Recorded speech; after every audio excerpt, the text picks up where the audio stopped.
Hi everybody, Janet, String Theory here. Today we're going to talk about the part of your stash that is perhaps unidentifiable. A lot of times in my stash I will store full skeins, like we talked about this the other day. Full, beautiful, unwound skeins. But a lot of times I have started a project and used part of the yarn on the ball, and then I have leftovers. I'm not really sure how much I have. I'm not sure what it is necessarily. And so I'm going to show you some clues that I use for figuring these things out. So we're going to start with this one. And typically what I do is I'll wind my cake and then I'll stick the tag right in the center. And at String Theory, we recommend that you take your yarn from the outside. And usually I explain to people that's because it keeps the yarn intact longer. And if you take it out of the center, the ball collapses on itself and starts to tangle. But the other really good thing about it is that you can stick the tag in there and then it stays as you use the outside. And then later when you pick up this beautiful cake of yarn, you know what it is. So we're going to look at this. This one is from Mountain Meadow and it is Barnum. And it tells me on the label that it is 2-ply fingering and it weighs 2 ounces and there's 250 yards. So you've got all this information on the label. Most labels will have information about the weight and the yardage. And the reason that that's important is because you want to know how much is here. You probably can't remember what project you used on it before and exactly how much you used. You just know you needed some of this, but you're not sure how much. So what I suggest you do is take the ball of yarn and put it on a kitchen scale. And if you don't have a kitchen scale, this is a super valuable tool for a lot of reasons. And I highly recommend you invest in one. But you'd put it on the kitchen scale, and it says that a full ball is going to be 2 ounces and 250 yards. So if you put this on the scale and it weighs 1 ounce, you're going to have 125 yards, right? You're going to have half. So you can just do the math to figure out how much yardage you have left based on how much yardage you started with. So fabulous little trick to know how much you have, so then you know how much, if you're looking at a pattern and it needs a certain number of yards, you know how many you have.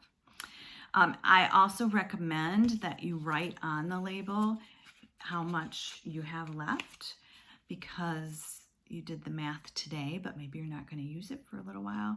And so just, make a little note here and says, put the date and that you measured it and how much yarn you have. So that is very helpful for using up leftovers, because you need to know how much leftover you have. You also need to know what weight or what gauge you're going to get with that leftover. Now, this one in particular had the tag in it, so I know that it's fingering weight yarn, and so I can start looking for patterns that use fingering weight yarn. This, on the other hand, is what a lot of my stash looks like. There's no label to be found. We don't know what this is.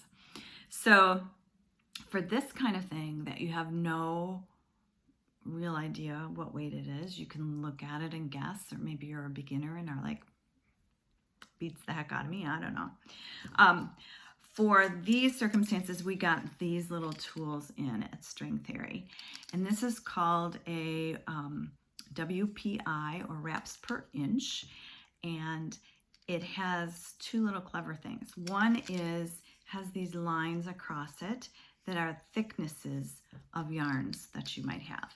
So you could take this yarn and lay it across and say Yeah, this looks most like sport weight.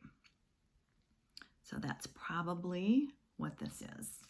Another way to test it is to do the reps per inch. And the way you do that is you just wind this off, wind and wind and wind. You want to make sure that you're not winding super tightly. And you want to make sure that they're lining up next to each other, not on top of each other. So just more. And you kind of scoot them over as you go. And this little cutout is exactly an inch. So you're going to try and see how many of these fit nicely right next to each other in the little gap. So I've got it all filled in. They're straight here, even though if they're a little crisscrossy down here, that doesn't matter. And so now I'm going to count how many wraps I got. So 2, 4, 6, 8, 10, 12, 14. Interesting. Okay, so on here it says, these are all backwards. So for you, so it says sport is 12 wraps per inch and fingering is 14 to 16. So this is either a heavy fingering or a light sport. And you might be thinking, well, what does that tell me? But it gives you a start. It gives you a starting place for doing your swatch ladder.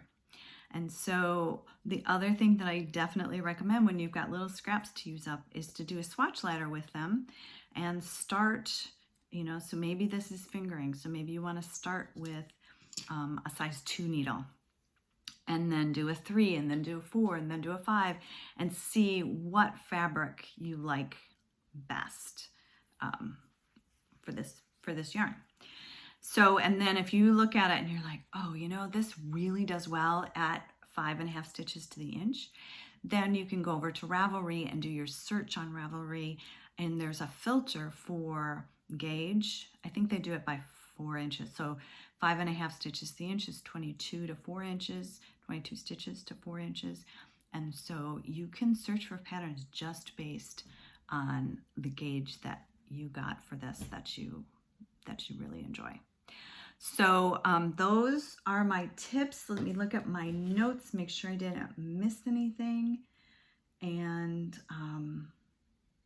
yeah, tomorrow